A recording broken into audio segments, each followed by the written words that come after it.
భారతదేశం ఆధ్యాత్మికతకు నిలయమైన భూమి.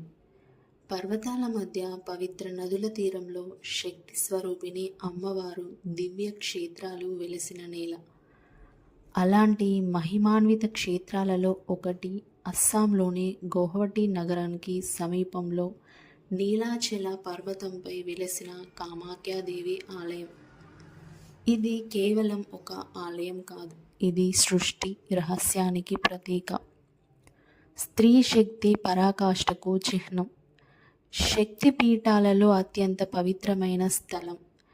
ఈరోజు మనం ఈ పవిత్ర క్షేత్రం చరిత్రను, పురాణ కథలను, తాంత్రిక రహస్యాలను మరియు ఆధ్యాత్మిక మహిమను తెలుసుకుందాం. సతీదేవి కథ. సృష్టి ప్రారంభంలో దక్ష ప్రజాపతి కుమార్తెగా జన్మించిన సతీదేవి పరమశివుని ప్రేమించి వివాహం చేసుకుంది. కానీ దక్షుడు శివుణ్ణి అంగీకరించలేదు. ఒకరోజు అతను మహాయజ్ఞం నిర్వహించాడు. అందరికీ ఆహ్వానం పంపించాడు, కానీ శివునికి మాత్రం కాదు. సతీదేవి తండ్రి యజ్ఞానికి వెళ్ళింది. అక్కడ ఆమెను అవమానించారు. ఆ అవమానం భరించలేక అగ్నిలో ఆత్మాహుతి చేసుకుంది. ఈ వార్త విని పరమశివుడు కోపంతో తాండవం చేశాడు. సతీదేవి శరీరాన్ని భుజాన వేసుకుని ప్రళయ తాండవం ప్రారంభించాడు. లోకాలు కంపించాయి, దేవతలు భయపడ్డారు. అప్పుడు మహావిష్ణువు సుదర్శన చక్రంతో సతీదేవి శరీరాన్ని ఖండించాడు. ఆ శరీర భాగాలు భూమిపై పడిన చోట్లే శక్తిపీఠాలు ఏర్పడ్డాయి.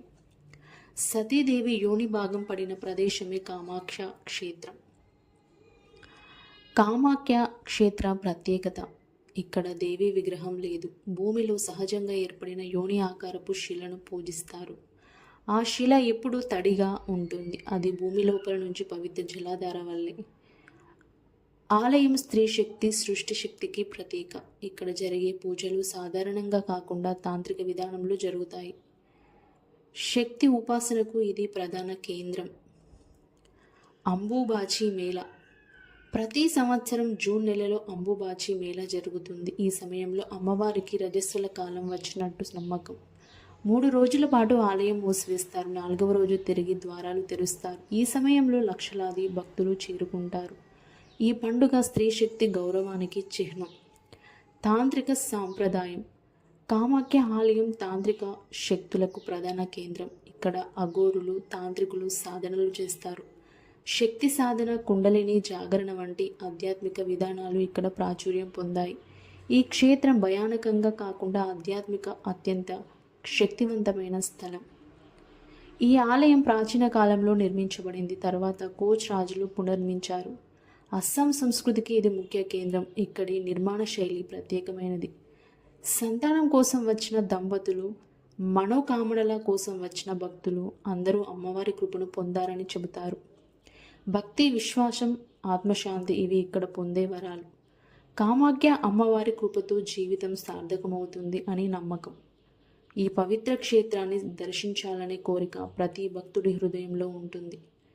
జయ కామాఖ్య మాత అంటూ మన కార్యక్రమాన్ని ముగిద్దాం. ఈ వీడియో కనుక మీకు నచ్చినట్లయితే లైక్ చేయండి.